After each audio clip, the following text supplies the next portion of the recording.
സുഹൈലുണ്ട്. സുഹൈൽ, ഒരേ സമയം ഈ ആക്രമണങ്ങൾക്കൊപ്പം തന്നെ ഇപ്പോഴത്തെ പശ്ചിമേഷ്യൻ സംഘർഷം ഗൾഫിനെ ലോകത്തെ ഏതൊക്കെ തരത്തിൽ ബാധിക്കും എന്നതും കൂടി പ്രധാനപ്പെട്ട ഒരു ചർച്ചാ വിഷയമാണല്ലോ. ഇപ്പോൾ ഹോർമൂസ് കടലിടുക്ക് പൂർണ്ണമായും അടച്ചതായി ഇറാൻ റവല്യൂഷണറി ഗാർഡ് അറിയിക്കുന്നുണ്ട്. അപ്പോൾ ഈ ഹോർമൂസ് കടലിടുക്ക് വഴി ഒരു തരത്തിലുള്ള ചരക്ക് നീക്കവും ഈ ഘട്ടത്തിൽ നടക്കുന്നില്ലേ? അപ്പോൾ ഈ ഹോർമൂസ് കടലിടുക്ക് പൂർണ്ണമായും അടഞ്ഞു കിടന്നാൽ അതുണ്ടാക്കാൻ പോകുന്ന പ്രത്യാഘാതങ്ങൾ ഏത് രീതിയിലായിരിക്കും സ്വയം? ഹോർമൂസ് കടലിടുക്ക് വഴി പോകുന്ന ഏത് കപ്പലുകളെയും ഇനി കത്തിക്കും എന്നാണ് IRGC പറയുന്നത്. ആ മേഖലയിലൂടെ ഇനി ഒരു കപ്പലും പോകാൻ പാടില്ല എന്നുള്ളത്. നേരത്തെ തന്നെ ഈ ഭീഷണി വരുന്നതിന് മുമ്പ് തന്നെ അത്തരം അപകട സാധ്യതകൾ കണ്ടുകൊണ്ട് മിക്ക കപ്പൽ കമ്പനികളും അതുവഴിയുള്ള ഗതാഗതം നിരോധിച്ചിരുന്നു, അതുവഴിയുള്ള ഗതാഗതം ഉപേക്ഷിച്ചിരുന്നു. ഇനിയുള്ള സമയമെന്ന് പറയുന്നത് തീർച്ചയായും ഒരു കപ്പലും അതുവഴി പോകാൻ ധൈര്യപ്പെടില്ല എന്നുള്ളത് തന്നെയാണ്. ഇതിൻ്റെ പ്രത്യാഘാതങ്ങൾ നമ്മൾ കാണുന്നു. കാരണം 20% മുകളിലാണ് ആഗോള ക്രൂഡ് ഓയിലിൻ്റെ ചരക്ക് ഗതാഗതം നോക്കുകയാണെങ്കിൽ അതുവഴിയുള്ളത്, ഈ ഹോർമൂസ് കടലിടുക്ക് വഴിയുള്ളത്. ഇനി അത് പൂർണ്ണമായി നിലയ്ക്കുകയാണ്. അതിൻ്റെ അർത്ഥം UAE-യിൽ നിന്നും ഒരു വേള സൗദി അറേബ്യയിൽ നിന്നും അതേപോലെ തന്നെ ഖത്തറിൽ നിന്നും ഒക്കെയുള്ള ഇറാൻ വഴിയും ഒക്കെയുള്ള എല്ലാ ക്രൂഡ് ഓയിൽ വിൽപ്പനയും ഇതുവരെയുള്ള ചരക്ക് നീക്കവും നിലയ്ക്കുകയാണ്.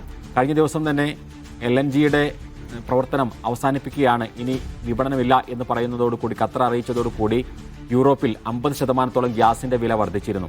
ഇപ്പോൾ ഇന്ത്യയടക്കം ബാധിക്കുന്ന വലിയൊരു വിഷയമായി ഇത് മാറുകയാണ്. കാരണം ഇന്ത്യ ഇപ്പോൾ വലിയ പ്രതിസന്ധിയിലേക്ക് പോകുന്നു. കാരണം 89% ക്രൂഡ് ഓയിൽ ഇറക്കുമതി ചെയ്യുന്ന ഒരു രാജ്യമാണ് ഇന്ത്യ. പ്രധാനമായും റഷ്യയിൽ നിന്നായിരുന്നു ഇന്ത്യ ഇറക്കുമതി ചെയ്തിരുന്നത്. പക്ഷേ ഡൊണാൾഡ് ട്രംപിൻ്റെ വലിയ ഭീഷണി കാരണം ഒരു കരാറിലേക്ക് വരണമെങ്കിൽ അല്ലെങ്കിൽ വലിയ തീരുവയിൽ നിന്ന് രക്ഷപ്പെടണമെങ്കിൽ റഷ്യയിൽ നിന്നുള്ള എണ്ണ ഇറക്കുമതി ഒഴിവാക്കണം എന്ന നിലപാടിലേക്ക് അമേരിക്ക പോയപ്പോൾ അത് നമുക്ക് നിർത്തിവെക്കേണ്ടി വന്നു. പക്ഷേ വീണ്ടും ഒന്നുകിൽ റഷ്യൻ എണ്ണ വാങ്ങുക അല്ലെങ്കിൽ വലിയ വില കൊടുത്തുകൊണ്ട് മറ്റു എണ്ണ വാങ്ങുക എന്ന നിലയിലേക്ക് എത്തുകയാണ്. ഇപ്പോൾ സൗദി അറേബ്യയിൽ നിന്നോ അല്ലെങ്കിൽ വേറെ ഏതെങ്കിലും രാജ്യത്ത് നിന്നോ ഇന്ത്യക്ക് എണ്ണ വാങ്ങണമെങ്കിൽ ഇനി വലിയ വില കൊടുക്കേണ്ടി വരുന്ന ഒരു സാഹചര്യം. ഇപ്പോൾ ക്രൂഡ് ഓയിലിൻ്റെ വില നമ്മൾ ഈ യുദ്ധം തുടങ്ങുന്നതിന് മുമ്പ് 65 ആയിരുന്നു ഒരു ബാരലിന് എങ്കിൽ ഇപ്പോൾ അത് 80 എത്തുകയാണ്. ഇപ്പോൾ ഇത് തുടങ്ങിയിട്ടേ ഉള്ളൂ. വരും ദിവസങ്ങളിൽ അത് 100 വരെ ആകാം എന്നാണ് സാമ്പത്തിക വിദഗ്ധർ പറയുന്നത്.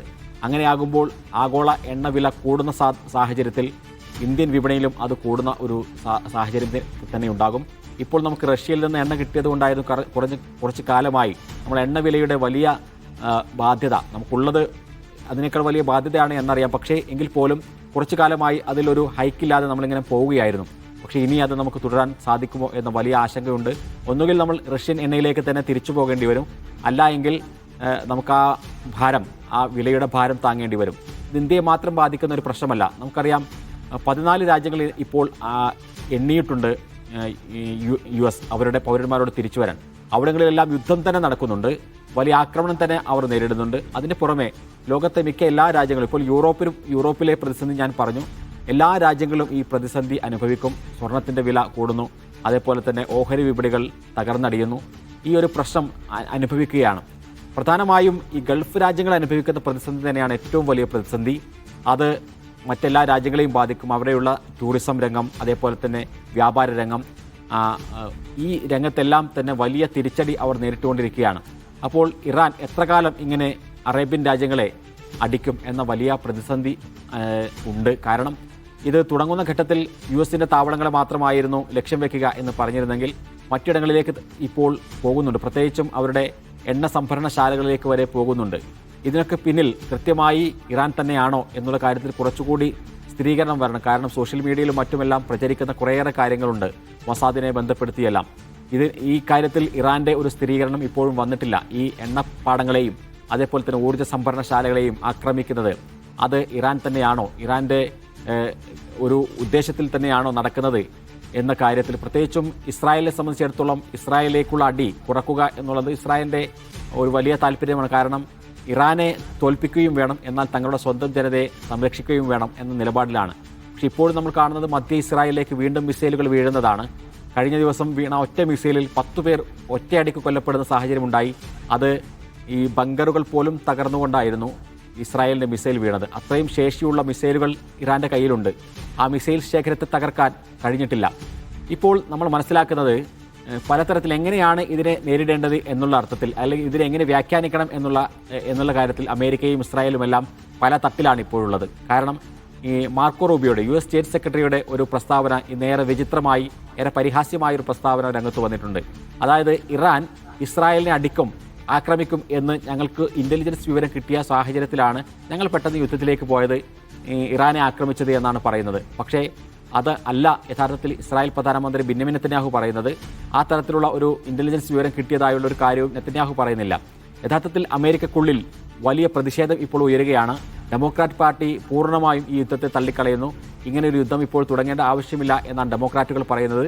റിപ്പബ്ലിക്കൻ പാർട്ടിക്കുള്ളിൽ തന്നെ ട്രംപിനെതിരായ വലിയ വിമർശനങ്ങൾ ഉയരുന്നു. ആകെ 27% പേർ മാത്രമാണ് ഇങ്ങനെ അറ്റാക്ക് ചെയ്യണം എന്ന നിലപാടിലുള്ളത്. അപ്പോൾ ഞങ്ങൾ ഒരിക്കലും ഒരു യുദ്ധം തുടങ്ങില്ല എന്ന് പറഞ്ഞ ഡൊണാൾഡ് ട്രംപിൻ്റെ പാർട്ടി, ഡൊണാൾഡ് ട്രംപ് തന്നെ കൃത്യമായി ഒരു യുദ്ധം തുടങ്ങുമ്പോൾ അതിനെ പലതരത്തിലുള്ള വിമർശനങ്ങൾ ഉയരുന്നു. അമേരിക്കയിൽ മിഡ് ടൈം ഇലക്ഷൻ നടക്കാനിരിക്കുകയാണ്. എപ്സ്റ്റീൻ ഫയൽസിൽ നിന്ന് ശ്രദ്ധ മാറ്റാം എന്നാണ് ഒരു വിചാരമെങ്കിൽ അതിൽ നിന്ന് അപ്പുറമായി പലതരത്തിലുള്ള വ്യാഖ്യാനങ്ങൾ. എന്തിനാണോ ഡൊണാൾഡ് ട്രംപ് അധികാരത്തിലേറും എന്ന് പറഞ്ഞത്, മാഗ ക്യാമ്പിൻ്റെ പ്രധാനപ്പെട്ട ഒരു മുദ്രാവാക്യമായിരുന്നു ഞങ്ങൾ യുദ്ധം തുടങ്ങില്ല, ഞങ്ങൾ സമാധാനം കൊണ്ടുവരും, പശ്ചിമേഷ്യയിൽ സമാധാനം കൊണ്ടുവരും എന്നൊക്കെ പറഞ്ഞ ഡൊണാൾഡ് ട്രംപ് സമീപകാലത്തൊന്നും നമ്മൾ കാണാത്ത പശ്ചിമേഷ്യയിലെ സംഘർഷങ്ങളും അതേപോലെ തന്നെ വലിയ ഭീഷണിയിലേക്കും പോവുകയാണ്. അറബ് രാജ്യങ്ങൾ ഒന്നായി അമേരിക്കക്കെതിരായി നിൽക്കുന്ന ഒരു സാഹചര്യം. കാരണം ശരി.